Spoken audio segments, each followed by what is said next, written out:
Glória a Deus, muito boa noite, sejam muito bem-vindos a mais um culto aqui no Church Community Center, no CCC Vinhedo. Estou hoje sexta-feira, Sexta Grow, nessa reta final do mês da aliança.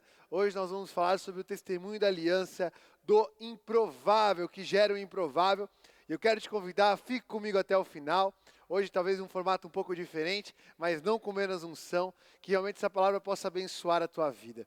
Eu quero te convidar a você fechar os teus olhos e você ore comigo nesse momento em nome de Jesus. Vamos chamar a presença do Senhor. Senhor Deus e meu Pai, nós te agradecemos por esse dia. Nós te louvamos porque até aqui o Senhor nos guardou, até aqui o Senhor nos sustentou. Nós te agradecemos, Senhor Deus, pelas tuas palavras, Pai. Nós te agradecemos por tudo aquilo que o Senhor tem feito nesse mês da aliança, por cada um dos testemunhos que o Senhor tem entregue a nós, Pai. Em nome de Jesus Cristo, nós te louvamos e te bendizemos nesse momento. Nós invocamos dos quatro cantos agora, nós te chamamos, vem Espírito Santo. Fique conosco agora, consagramos esse tempo, nós te pedimos perdão pelos nossos pecados. Aquilo que nós fizemos, Senhor, que não te agradou. Aquilo que muitas vezes nós fizemos, Senhor Deus, tantas vezes que nos separa de Ti, nós te pedimos perdão agora e denunciamos na Tua presença. E te pedimos, vem Espírito Santo, fica conosco nesse tempo e nesse momento. E nós te entregaremos toda a honra e toda a glória, porque só Tu és digno e santo, no nome do Senhor Jesus. Amém e amém. Amém? Glória a Deus. Eu quero te convidar, nesse dia, vamos falar sobre o testemunho da aliança do improvável. Os improváveis que por causa de uma aliança, situações improváveis que por causa de uma aliança acabaram gerando um testemunho e dando continuidade, dando seguimento, dando o fluir do plano de Deus sobre aquilo que é a revelação de Deus para os homens até chegar de Cristo. Eu quero falar para você hoje de 5 mulheres, rapidamente. Eu quero ler, o texto que eu vou ler está lá em Mateus, certo? Capítulo 1, lá no versículo 3. Vai contar a história, Mateus capítulo 1. Ele vai começar o texto de Mateus contando a história da genealogia de Cristo, a procedência do plano de Deus através das gerações, até chegar em Cristo. E nesse texto, ele fala de 5 mulheres, e é sobre essas 5 mulheres, porque elas são 5 mulheres improváveis, que pela lógica humana, social, a nossa, muitas vezes, o jugo moral e carnal, elas não estariam, se fosse talvez nós que elegesse pessoas para estarem na genealogia do Messias, talvez eu e você não teríamos escolhido esse tipo de pessoa, mas Deus quis para poder gerar um testemunho, e é sobre isso que eu vou falar nessa noite. Mateus capítulo 1, versículo 3, a palavra fala assim, ó: Judá gerou de Tamar a Pérez e a Zera. Pérez gerou a Esrom, Esrom a Arão. Ou seja, a primeira mulher do texto que aparece é Tamar. A segunda mulher, vamos lá, vamos continuar versículo 4. Arão gerou a Aminadab, Aminadab a Nasson, Nasson a Salmão. Salmão gerou de Raabe a Boaz. Ou seja, a segunda mulher que aparece aqui é Raabe. Salmão gerou de Raabe a Boaz. Este de Rute, a terceira mulher então é Rute, gerou a Obed a Jessé. Jessé gerou ao rei Davi, e o rei Davi a Salomão, da que fora mulher de Urias. Quem que fora mulher de Urias? Batseba, a quarta mulher. E a quinta mulher aqui, Jacó gerou, e aí lá no final, versículo 16, e Jacó gerou a José, marido de Maria, na qual nasceu Jesus, que se chama o Cristo. Então, aqui nesse texto, Mateus ele vai começar a explicar os 5 tipos de pessoas, 5 mulheres que são descritas na genealogia de Jesus Cristo, têm os seus nomes, e por que essas mulheres estão ali? Para testificar um testemunho. A palavra de Deus fala que é o Espírito Santo que testifica sobre nós que somos filhos. Da mesma maneira, no decorrer da história, Deus testificou aquilo que era o seu plano. Sempre tem a ver com a aliança, sempre vai testificar, certo? O plano de Deus. Então, a primeira mulher que aparece nesse texto, ela se chama Tamar. Quem era Tamar? Tamar era nora de Judá. Quem era Judá? Filho de Jacó. E a Bíblia diz que Tamar ela era casada com o filho mais velho de Judá. E esse homem ele era um homem muito mau perante o Senhor. A Bíblia diz que esse homem era mau perante o Senhor. E por conta disso ele acabou morrendo. Logo, por causa de uma lei que existia, a Bíblia diz que a Tamar passa a ser mulher do irmão mais novo agora, do segundo irmão, para que esse irmão, Onã, no caso o nome dele, pudesse dar filhos a Tamar. e Tamar pudesse gerar uma continuidade do seu marido que faleceu. Porque esses filhos seriam contados na genealogia do seu marido. Só que a Bíblia diz que Onã, ele tinha relações sexuais com Tamar, só que na hora de dar a semente para Tamar, na hora de dar a semente para que ela pudesse gerar um filho, a Bíblia diz que ele pegava e pingava o sêmen na terra. É o que a gente conhece, inclusive, hoje como onanismo, certo? Ou seja, Onã, ele queria ter o prazer, mas ele não queria ele queria desfrutar de um prazer da aliança, de ter uma aliança com Tamar, mas ele não queria ter a responsabilidade com essa aliança, com a responsabilidade com aquilo que essa aliança poderia gerar. E a Bíblia diz que Onã acaba morrendo.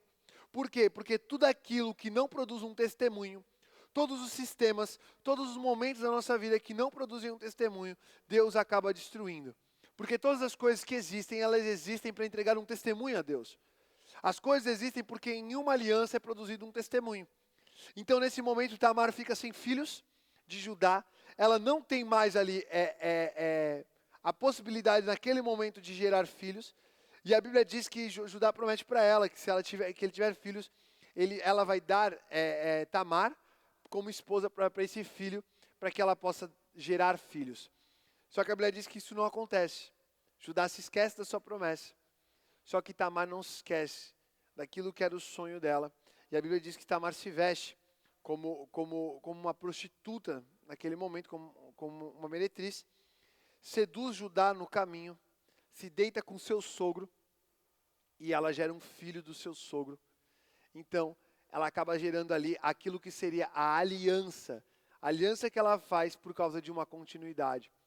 O filho de Judá por ser mau, não gerou descendência em Tamar, mas Tamar tinha o desejo de gerar. Onã não quis dar semente que Tamar precisava, então também não acabou gerando de Onã.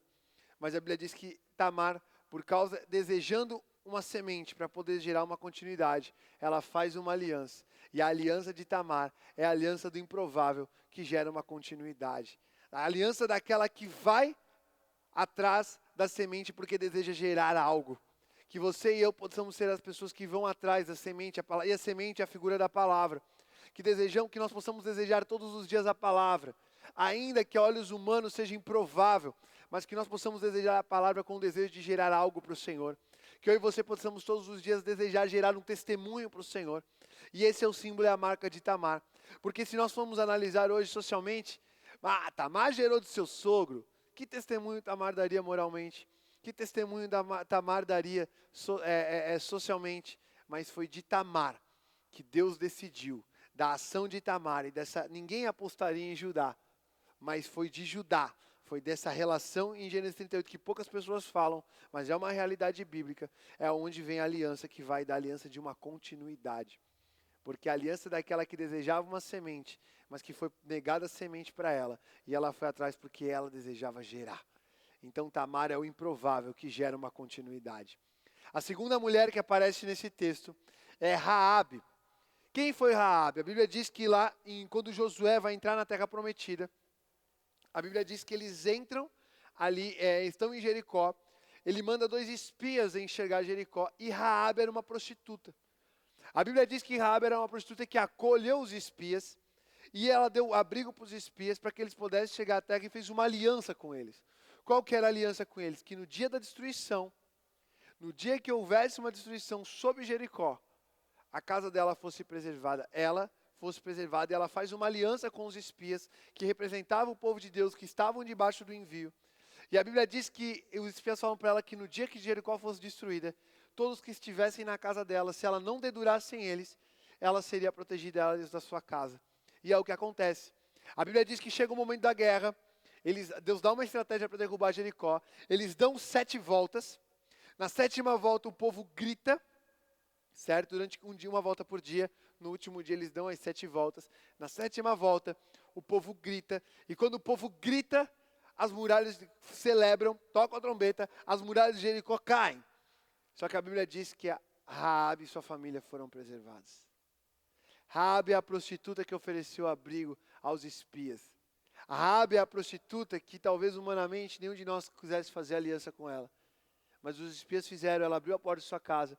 E a marca dessa aliança era um tecido, um pano, certo, de escarlate, na porta dela, que livrou ela da destruição. O que era isso? Era a figura de Êxodo capítulo 12.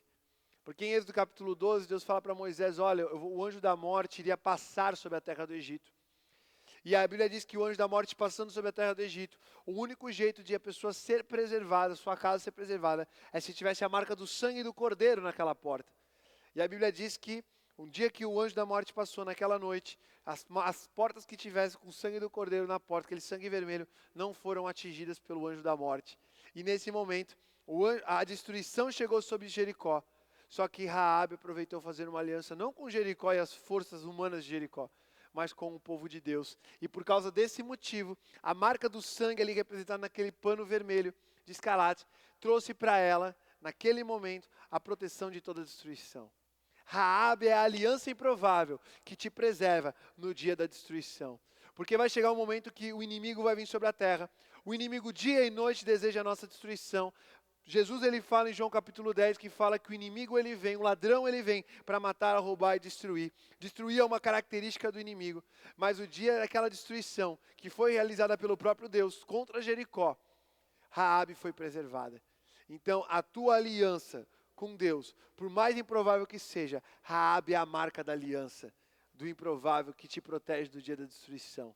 E essa aliança foi tão forte porque, como Raabe não pertencia ao povo de Deus, ela não podia permanecer dentro da congregação, então ela vivia fora da congregação, depois que tudo foi destruído. E existia uma lei sobre que Deus dava para quando o povo fosse entrar em Jericó. E qual que era essa lei? Que ninguém, certo, deveria tocar em nada que era de Jericó, porque isso tudo pertencia como primícia ao Senhor. Só que a Bíblia diz que Acã toca e rouba uma capa babilônica em Jericó. E em Josué capítulo 5, a gente tem nesse capítulo a gente tem toda a casa de Acã, que pertencia ao povo de Deus, porque tocou no que era incorruptível, porque quebrou, foi desobediente ao que Deus deu como ordem. É importante você entender isso. A aliança, ela parte da ideia da obediência.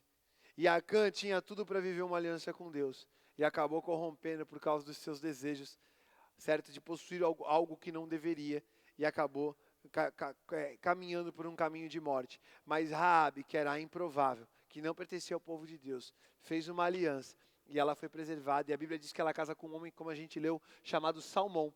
E porque ela casa com Salmão, ela pode agora habitar, ela é redimida. Ela tem a remissão dos seus pecados e agora, daquele pecado de ser uma prostituta, agora ela pode ter uma família. Agora ela tem a família, a sua família, mas agora ela vai constituir uma família dela. A aliança que preservou da destruição também é a mesma aliança que dá uma família, que faz gerar uma aliança de família. E ela dá origem e dela nasce Boaz. E quem foi Boaz? Boaz vai aparecer agora na nossa história com a nossa terceira mulher, que é Ruth. Ruth, a Bíblia diz que era uma moabita, certo? Ou seja, ela não tinha direito nenhum e parte nenhuma ao povo de Deus. A Bíblia diz que ela casa com um homem israelita, só que o seu sogro, o seu cunhado e o seu marido morrem. Então fica ela e Noemi, certo? E órfã, as duas noras e a sogra, e elas decidem voltar para Belém, porque elas descem para a família de Noemi desce para Moabe, porque existe uma fome em Israel. Só que naquele momento elas decidem voltar para Belém, porque elas ouvem dizer que voltou a ter pão em Belém.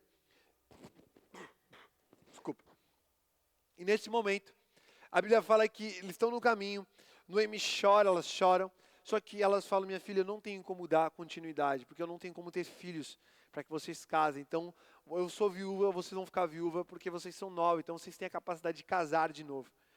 E a Bíblia diz que diante dessa proposta, a órfã volta, mas Ruth faz uma aliança, Ruth 1,16. A Bíblia diz que Ruth olha e fala assim, o teu povo é o meu povo, o teu Deus é o meu Deus. E ela faz uma aliança com Noemi. E essa aliança faz ela entrar na rota do resgatador.